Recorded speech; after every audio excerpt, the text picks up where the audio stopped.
I know in the beginning, the Danish had many advantages, but still lost to one province, but soon regained the whole empire. They grew farms. They weren't yet communist, but right now in that their state, they were part of a monarchy until the monarch was killed. So, the Danish had a lot of power. They could easily develop, they can easily invest. They could have built a big army and invaded Norway forced, but this is why they had to send in Northern India, or whatever it's called. But instead, they decided that they were going to try to take some provinces from Germany, which was a stupid idea, and they got beat up for such an idiotic choice. Now, since the Danish had a new plan, the new plan was to invade Yemen and make them a subject and heavily tax them so they would be able to pay for a war up north with Germany to retake their land, which we all know would not be successful, but the Yemenis fell very easily considering the population differences, which was a scary combatant. In every storm, the monarchy fell, communism arose in Denmark, and now their main goal was to retake the dang land that they lost due to the Germans.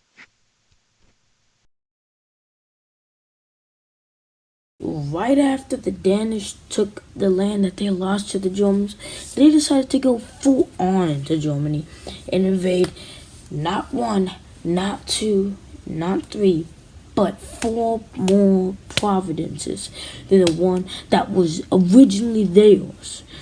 This did lead into heavy assimilation, which cost a lot of money, which means they started to tax the people 25 to 50% more in each dang province.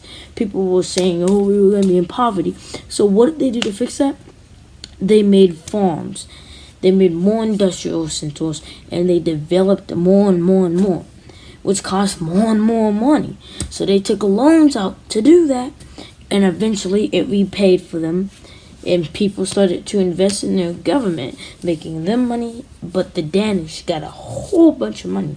The Danish were thriving just because they decided to take back the land that Germany took from them in a war. So, that shows you right there, a country can strive from taking land.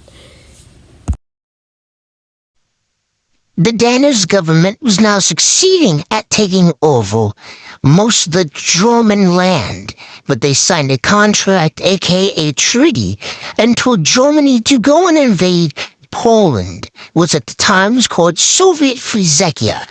Germany was succeeding into the end of the war, where they got pushed out.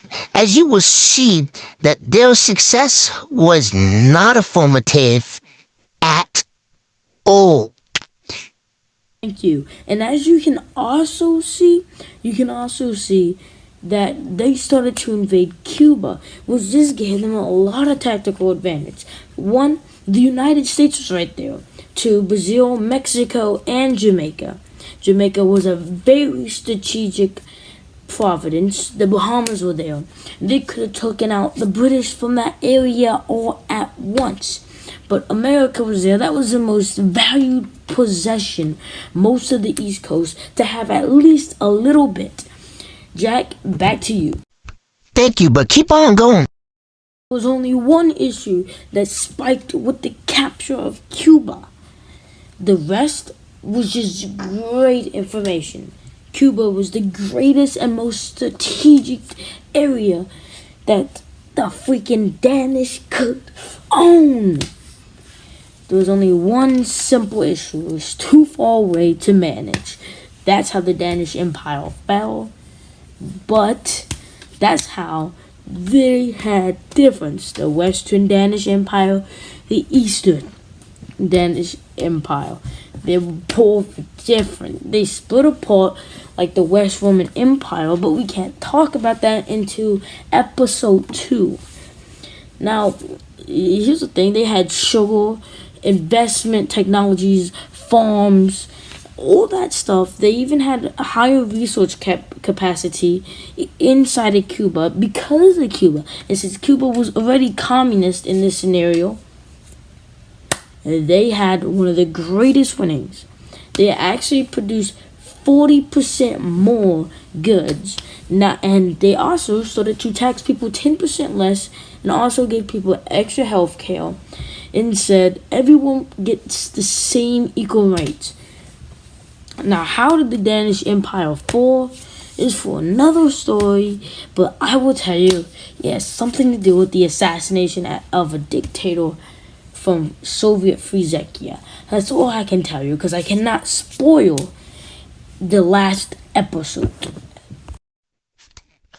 Well, unfortunately, the Danish collapse can't be told, and it's almost time for us to get ready to end this episode for the day.